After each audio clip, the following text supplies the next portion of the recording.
Kneser field का बड़ा hall कंदीलों से जगमगा रहा था। हर तरफ रेशमी लिबास और कीमती जेवरात में सजाए हुए लोग थे। बेनिट खानदान की पांचों बेटियां अपने बेहतरीन लिबास में मौजूद थीं। मिसेस बेनिट ने अपनी बेटियों को ताकीद की, आज का दिन तुम्हारी जिंदगी का अहम दिन है। जेन, तुम मिस्टर बंगली के करीब रहना। एलिजाबेथ, तुम्हें भी किसी अमीर आदमी को डांस करने का मौका नहीं छोड़ना। एलिजाबेथ ने जवाब दिया, मोहब्बत का मामला सिर्फ दौलत से तय नहीं होता। अहमक लड़की, मोहब्बत के लिए दौलत ही सब कुछ है। जब डांस शुरू हुआ तो मिस्टर बंगली ने जेन को अपना पार्टनर बनाया। वो दोनों इतने खुश नजर आ रहे थे कि सबने उन्हें मुस्तकबिल का जोड़ा समझ लिया। एलिजाबेथ ने देखा कि मिस्टर डार्सी एक कोने में खड़ा उसे देख रहा है। वो चार्लोटा लोकास के साथ बात कर रही थी। देखो, चार्लोटा ने कहा, मिस्टर डार्सी तुम्हारी तरफ देख रहा है।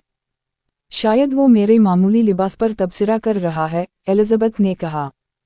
अचानक डार्सी उनके करीब आया। मिस बेनिट, क्या आप मेरे साथ डांस करेंगी? सबने हैरत से देखा। एलिजाबेथ ने थोड़ी देर सोचने के बाद जवाब दिया, जी हाँ मिस्टर डार्सी। डांस के दौरान डार्सी ने एलिजाबेथ से कहा, मैंने आपकी बहन के लिए आपकी कुर्बानी देखी। आप 3 मील पैदल चलकर उसकी देखभाल के लिए आए। ये बहुत काबिल तारीफ है। एलिजाबेथ ने हैरत से उसकी तरफ देखा। मैंने नहीं सोचा था कि आप इस तरह की चीज़ों पर तवज्जो देते होंगे। शायद आप मुझे गलत समझती हैं। शायद, मगर आपने खुद ही मेरी बेइज्जती की थी। डार्सी ने गहरी सांस ली। मैं इस बात पर शर्मिंदा हूँ। मैंने आपको जाने बगैर ही फैसला सुना दिया था। एलिजाबेथ ने महसूस किया कि वाकम डांस में मौजूद नहीं था।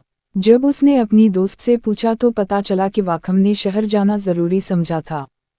वो डार्सी से मिलना नहीं चाहता था, चार्लोटा ने बताया। उनके दरमियान पुरानी दुश्मनी है। एलिजाबेथ का डार्सी के खिलाफ गुस्सा और बढ़ गया। एक हफ्ते बाद पूरे गांव में एक सदमे की लहर दौड़ गई। मिस्टर बंगली अपनी बहनों और डार्सी के साथ लंदन चला गया था। कोई वजाहत किए बगैर जेन टूटे हुए दिल के साथ घर बैठ गई। मैं नहीं समझ सकती कि मैंने क्या गलत किया। एलिजाबेथ ने अपनी बहन को तसल्ली दी, तुमने कुछ गलत नहीं किया। मिस्टर बंगली ही काबिल मजम्मत है। जेन की हालत देखकर एलिजाबेथ के चचा और चची गार्डनर ने उसे लंदन आने की दावत दी।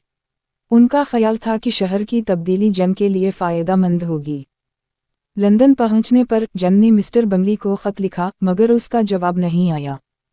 एक दिन एलिजाबेथ ने अपनी चची के साथ खरीदारी के दौरान डार्सी को देखा। उसने उन्हें सलाम किया, मगर जल्द ही वहां से चला गया। एलिजाबेथ को अपनी दोस्त शार्लोट से ख़त मिला, जिसने हाल ही में मिस्टर कॉलिंस से शादी की थी।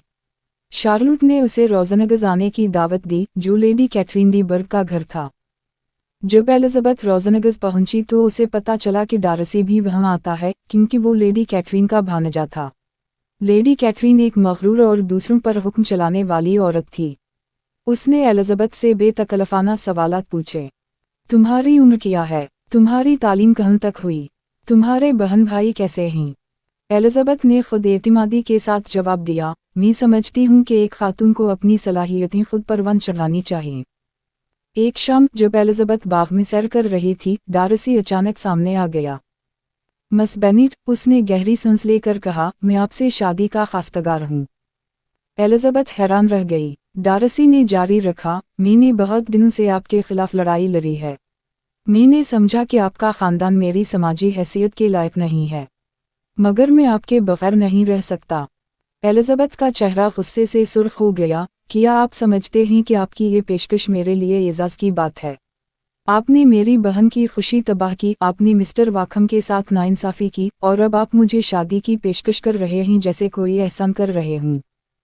डार्सी ने हैरत से उसकी तरफ देखा। आप वाकम के बारे में क्या जानते हैं? मैं सब कुछ जानती हूँ। उसने मुझे बताया कि आपने उसे उसके हक से महरूम कर दिया। वाकम झूठ बोल रहा है। अगले दिन डार्सी ने एलिजाबेथ को एक ख़त दिया। ख़त में उसने हर बात की वजाहत की। वाकम दरहकीकत डार्सी की छोटी बहन जॉर्जियाना को भगाने की कोशिश कर चुका था ताकि उसकी दौलत हासिल कर सके। उसने जेन और बंगली को इसलिए अलग किया क्योंकि उसे लगा कि जेन उसे सच्चे दिल से नहीं चाहती। एलिजाबेथ ने ख़त पढ़कर खुद को शर्मिंदा महसूस किया। उसे एहसास हुआ कि उसने डार्सी के बारे में गलत राय कायम की थी। एलिज़ाबेथ अपने चचा और चची के साथ डारबी शायर के इलाके में सियाहत के लिए गई। इत्तिफाक से वो डारसी के आबाई घर लंबूरन के करीब ही ठहरे। उन्होंने फैसला किया कि वो लंबूरन को देखने जाएंगे, ये जानते हुए कि डारसी घर पर मौजूद नहीं है। मगर जब वो लंबूरन पहुंचे तो उन्हें पता चला कि डारसी अचानक घर आ गया है। डारसी ने एलिज़ाबेथ और उसके रिश्तेदारों का गर्मजोशी से इस्तकबाल किया। वो पहले से कहीं ज़्यादा मुहज़्ज़ब और दोस्ताना था।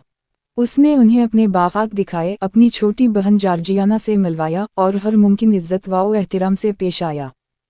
एलिज़ाबेथ ने महसूस किया कि उसके दिल में डारसी के लिए नरम जज्बात पैदा हो रहे हैं। एक दिन एलिज़ाबेथ को घर से एक ख़त मिला। उसकी छोटी बहन लडी वाकम के साथ भाग गई थी। ये उस ज़माने में एक बहुत बड़ा स्कैंडल था जो पूरे ख़ानदान की समाजी मौत के बराबर था। एलिज़ाबेथ फ़ौरन घर लौट गई।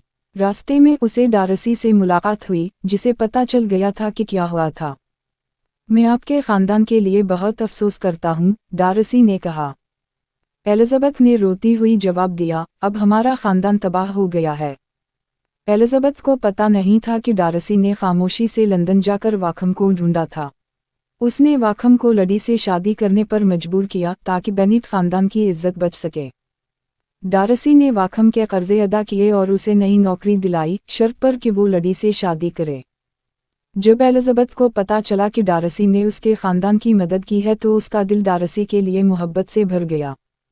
लडी और वाकम की शादी हो जाती है, मगर बेनेट ख़ानदान की समाजी हैसियत मुतासिर होती है।